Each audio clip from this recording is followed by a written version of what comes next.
किया हो रामा बबुआले खाला गेली बबुनिया हिलवले बारी दुनिया ए रामा।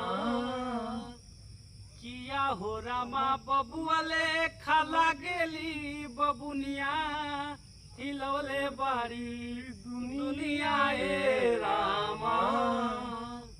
हिलवले बारी दुनिया ए रामा हिलवले बारी आरे दुनिया ए रामा। किया हो रामा देखे में लागली चुनमुनिया हिलवले बारी दुनिया ए रामा। किया हो रामा बबुआले खाला गेली बबुनिया हिलवले बारी दुनिया ए रामा।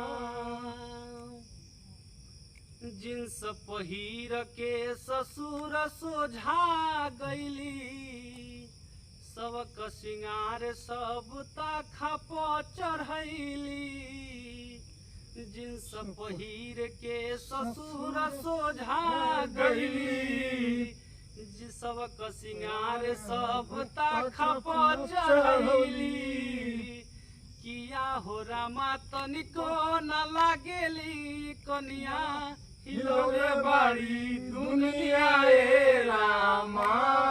किया हो रामा बबुआले खाला गेली बबुनिया हिलवले बारी दुनिया ए रामा। अरे की देखो आज काल्हे के हई नहीं की बहुरिया अरे गईली भुलाई पुरन का सब भलुरिया।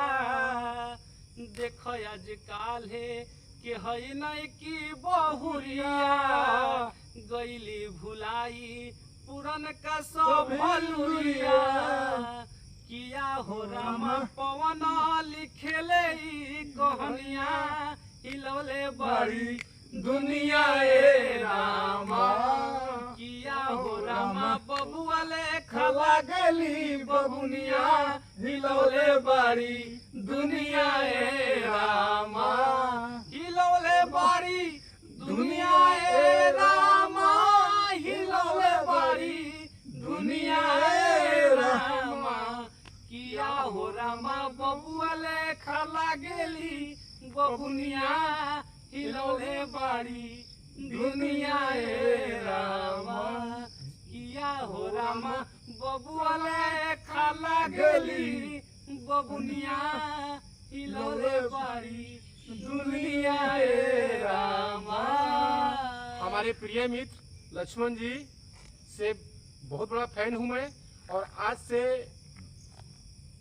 2 साल 3 साल से मैं इनका गाना सुनता हूँ और आज मिला हूँ और मेरी इनसे बातचीत हुई और इनके साथ ये गाना हम लोगों ने सुना और गाया। बहुत मजा आया। लक्ष्मण जी बहुत बहुत धन्यवाद आपकी।